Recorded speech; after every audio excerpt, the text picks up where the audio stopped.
bet tad nāca 44. gads un tad nāca iekšā Krievu karaspēks un tieši to mani pārsteidza tajā laikā praksē.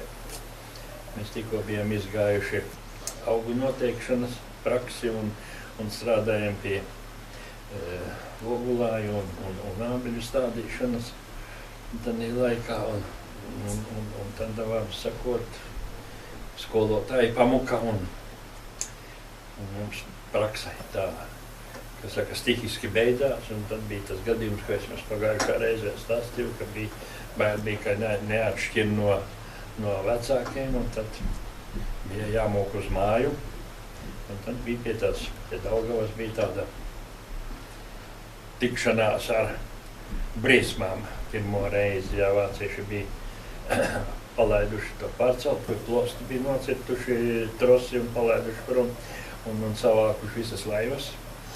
Kam tur, teiksim, bija, kas tur, tur jau parasti, kas Daugavas malā dzīvo, katram jau sava laiviņa, lai var pazvejot un tā, un nevar tikt pāri.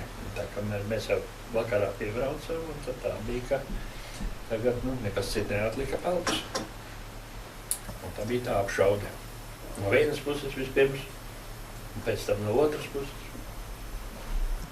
Un tad dabujām, mēs bijām labi peldētāji, un pa šito te pa straumē 9 kilometri no Nīdzgales baznīcas apmēram. Ja jūs varat tā stādīties priekšā, kur tas ir apmēram 35 kilometri neaizbraucot no Rīgas, neaizbraucot līdz Daugavpils, ja?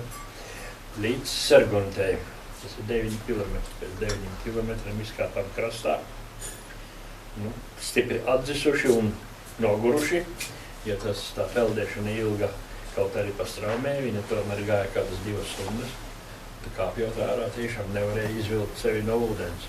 Ieķeries kārklos un rokas trīc un nav spēka izkāpt.